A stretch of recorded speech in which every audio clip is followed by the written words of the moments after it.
the sharing economy is an extremely lousy excuse for simple tax evasion. And what I'm afraid sometimes is happening is actually, those who deliberately try to avoid paying taxes, but perhaps even more, people just being very short-sighted, avoiding taking full part of social security schemes, for example, because of the same reasons that 100 years ago, while people were supposed to voluntarily decide whether they needed or to what extent they needed funding for future pension, for example, people systemically, they seem to underestimate the future needs and ending up in a pretty bad situation decades later. So my basic view is that politics is certainly not going to be the vehicle for what you're going to do, but we should avoid being in the way, and we should try to adapt all our formalized schemes, the taxes, the tax schemes and the insurance schemes and all these things connected to earning money through work, so they are as compatible as possible what's happening right now.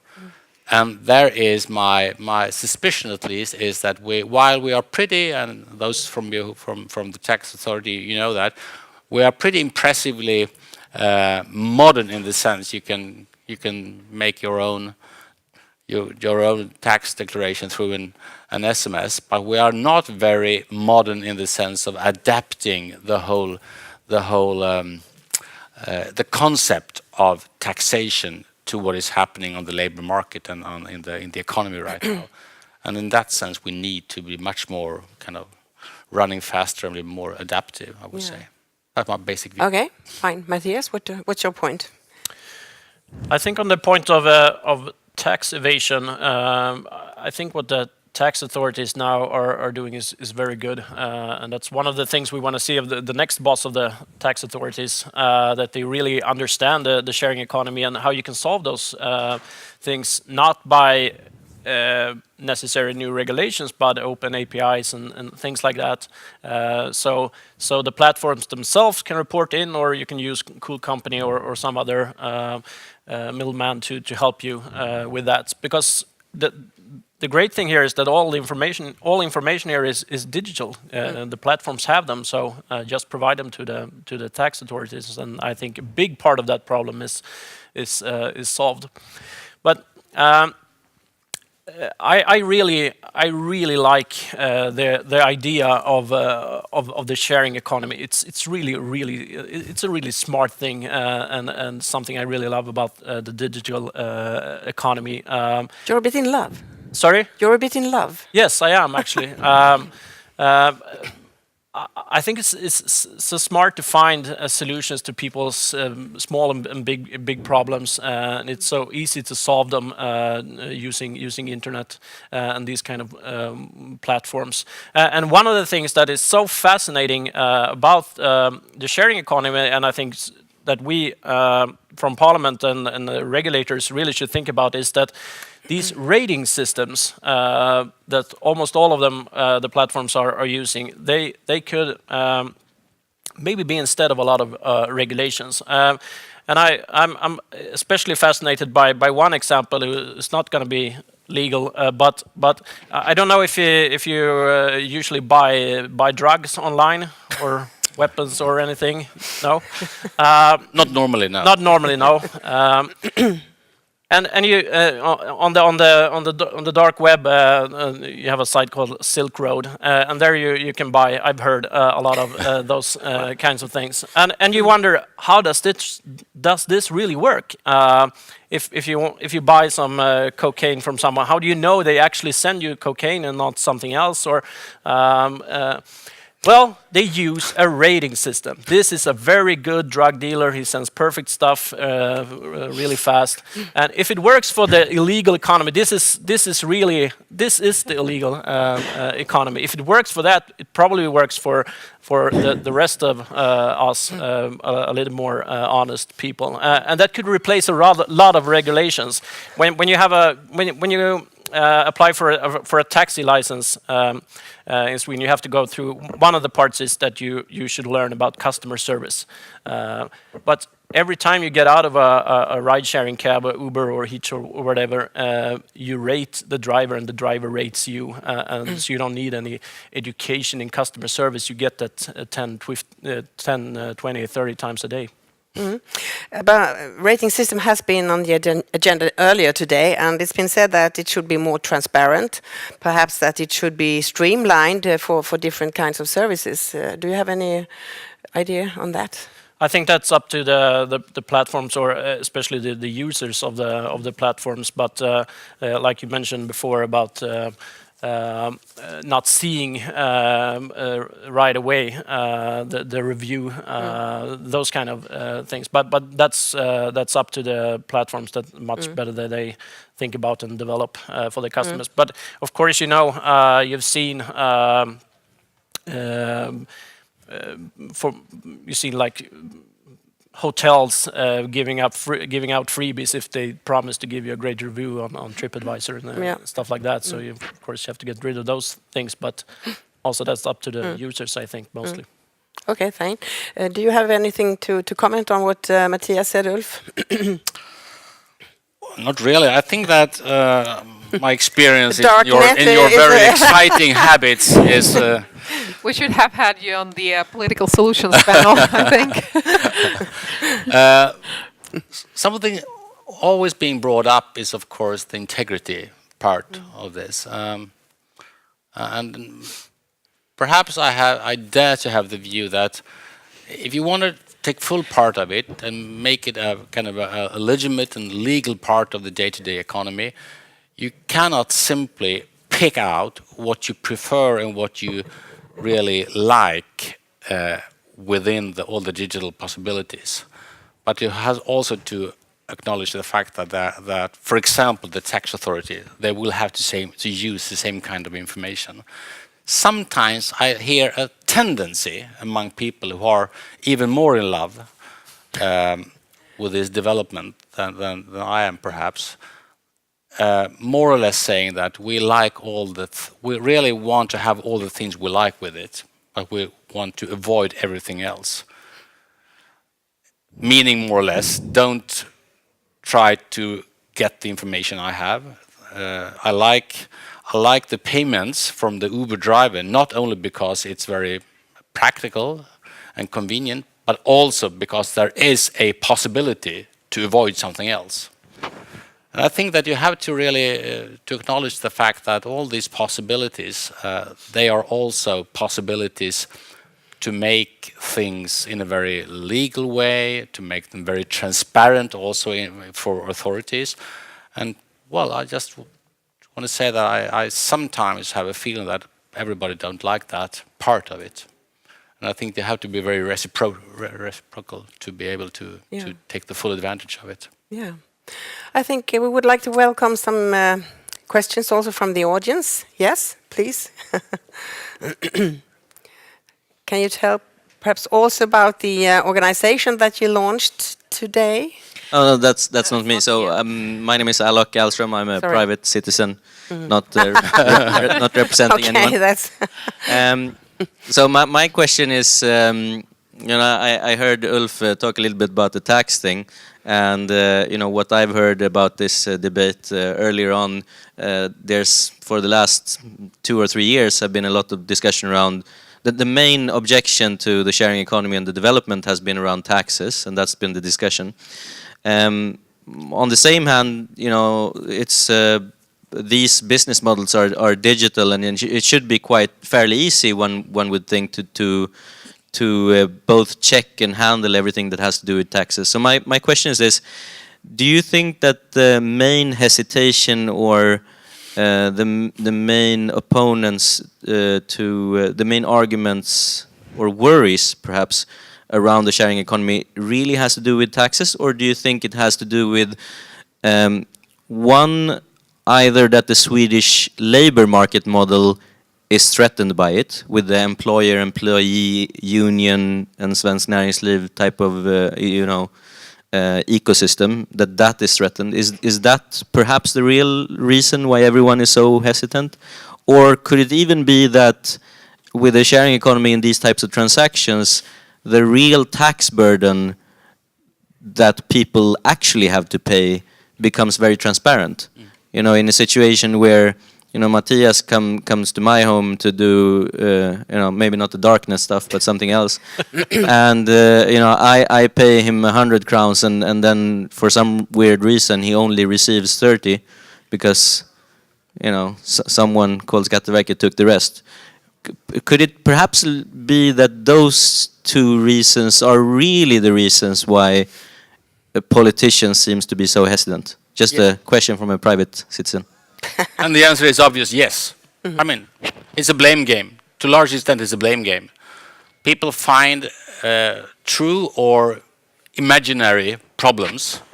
Sometimes they are true in the sense there is actually a problem you have to solve, but you make it huge instead of solving it. You make it huge, and sometimes it actually disguises problems. For example, the transparency in taxation, for example, it disguises problems that has been very practically hidden before, so people hasn't really.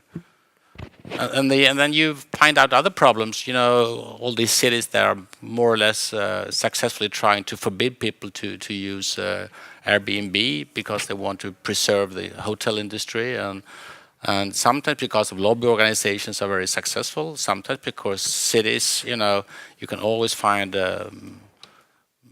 more or less big majorities in assemblies seeing fears that are very obvious and more obvious than the long-term advantages that could actually appear from it. But basically, I think you're spot on it. Matthias, Yeah. you agree? Yeah, I do, and and that's why I've tried to take in the role as being on the side of the challengers here. Yes, there are always two sides to this, and of course, this could mean that we have to change regulations for hotel when Airbnb and others are challenging them. But usually, the big companies now they're the one with the lobbyists, and you know they know us since before and everything. So I try to take the perspective of the challengers. And when you grow big and large and fat and happy, I'm gonna be against you then and help the little guys try to defeat you. But right now I'm basically on your side. It could change. Yeah, it could. But I think it's interesting also to follow up what Alok said, because I mean there are always two sides of the coin. So job creation wise, why is it so difficult to count that side or to predict what this can really mean? I mean, because that can also give you tax money in when this industry grows. Have you been giving this thought in your parties? Yeah, I think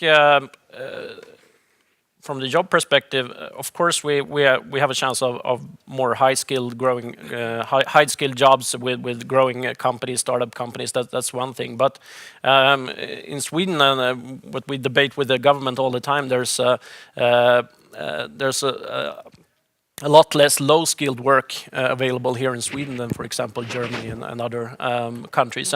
And Task Runner and things like those kind of services often provide a very, very good way in to the labor market for low-skilled workers, refugees who come here and don't speak Swedish. And they also get like we talked about when I visited Task Runner, they get a sort of a CV and also a rating of how good they are at their work. So it's easier to take that to a employer and get a full-time job. So that's one of the real big potentials job-wise, I think, with the sharing economy. Yeah, Ulf? Well, I guess that job destruction is much more trustworthy than job creation, because it takes a while for all these new opportunities to appear, and sometimes we underestimate the role of combining new and old technologies. Some years ago, we lived in Beijing, my family and we tried to attend the Diana Krall concert in Beijing.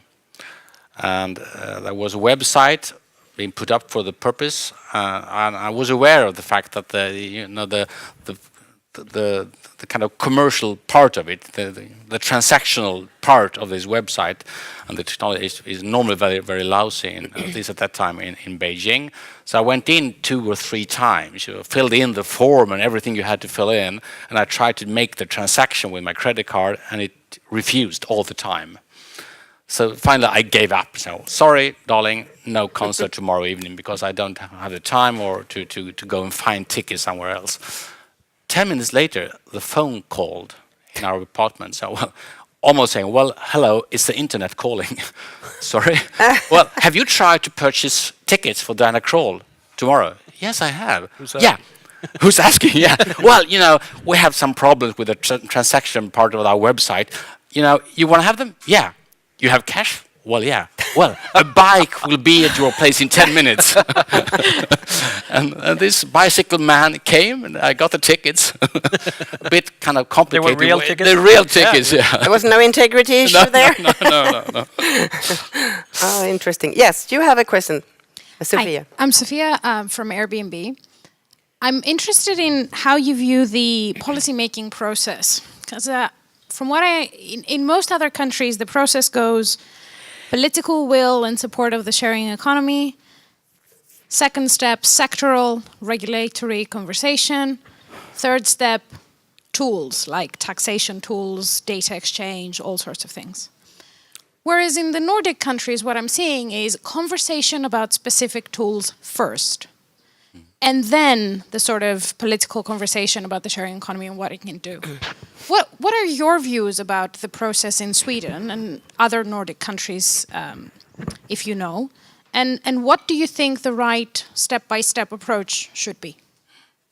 Your take. I don't know. Okay. Well, in Sweden we have a system. We have Or a model. We have a model. Yes, a Swedish model. Did you see the guy who? No, never mind. In the papers, he loved Swedish models. He said. Anyway, I think we really love those inquiries in Sweden. That's usually where we start the process, and there's a lot of them now on the sharing economy. But it would be great with a little more political will early on, and it don't have to be the details. Just as this is something really interesting happening, and we should try to make this happen and work with both the big companies and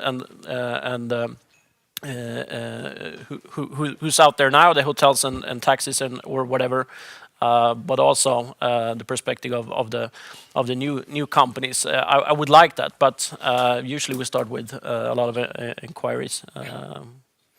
Yes, is the adaptation quick enough in our country? It's not, but you have to bear in mind that sometimes, politics has a lot of disadvantages, obviously, for doing business, for example. But the main purpose and the main kind of ideal or the soul of politics is not being business rapid. It's not the idea behind it. It's honestly sometimes to be slow.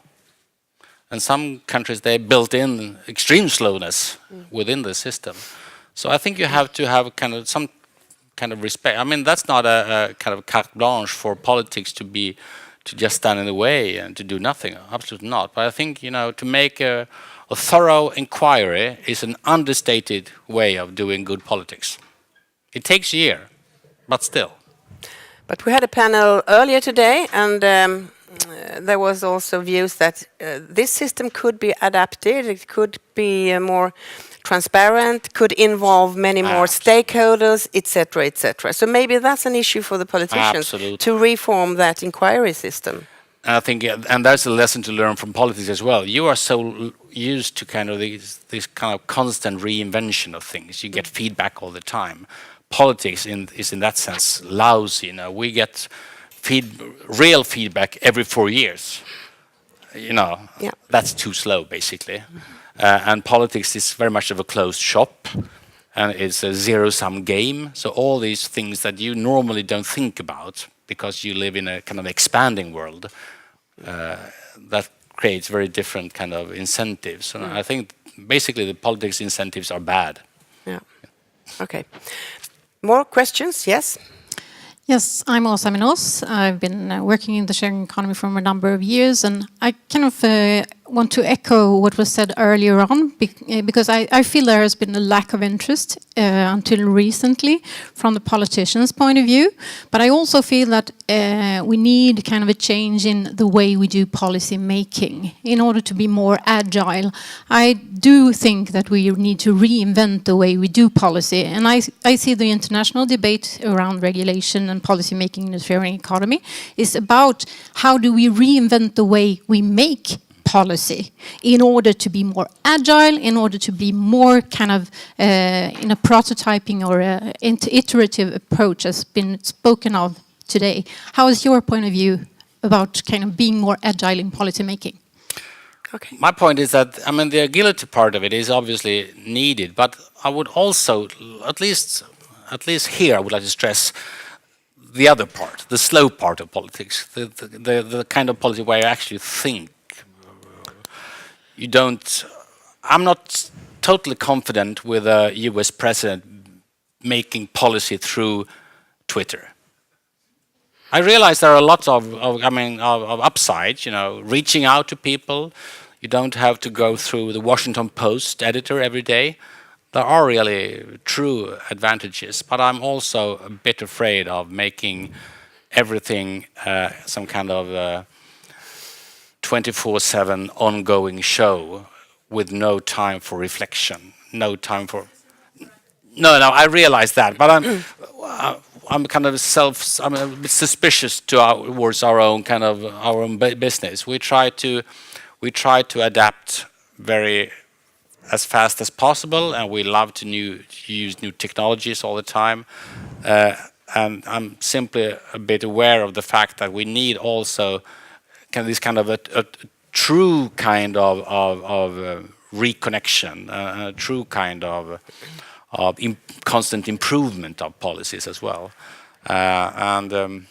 Yeah, I mean, this is really just giving not the sharing economy part of it, but I went to Washington the week before the last election, and you know the distrust for classical media is so obvious. You don't even have to echo it, but you know, going down to the museum and having a look at the CNN, the real-time mirroring of the Twitter or the Twitter feeds for the two major campaigns, and seeing the differences between traditional media's coverage of these and how people in the US actually got the message from the Clinton and from the Trump campaign. That was amazing. The extreme differences. Basically, the Trump campaign's mirroring of Twitter was actually on policy. What is he in favor of? What's he against? What problems does he see? And if you mirrored and you kind of aggregated all the Twitter feeds of the Clinton campaign, it was basically about exactly for what reason and exactly when will she be behind bars. So an extreme difference between that kind of reflection on politics and traditional media. Yeah. Final comment is from you, Matthias. Yes, I think those are very good points. But I think what we could do, and maybe through inquiries, because this is Sweden, but we could really try to at least peek a little bit into the future. We see some you can see some big trends, obviously, and you can't predict exactly what's going to happen, obviously, but you could at least try to peek a little bit into the future and see some developments and prepare for them. Like they briefly mentioned before here in the panel, but self-driving cars. We know that's happening now.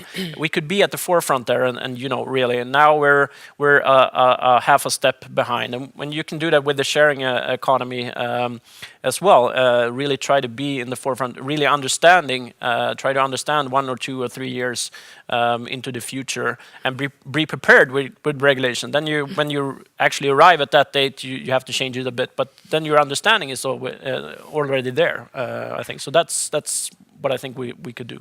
That's a good final word. Yes. Thank you both very Thank much. you so much. Tack. Biz Grid, events made by you.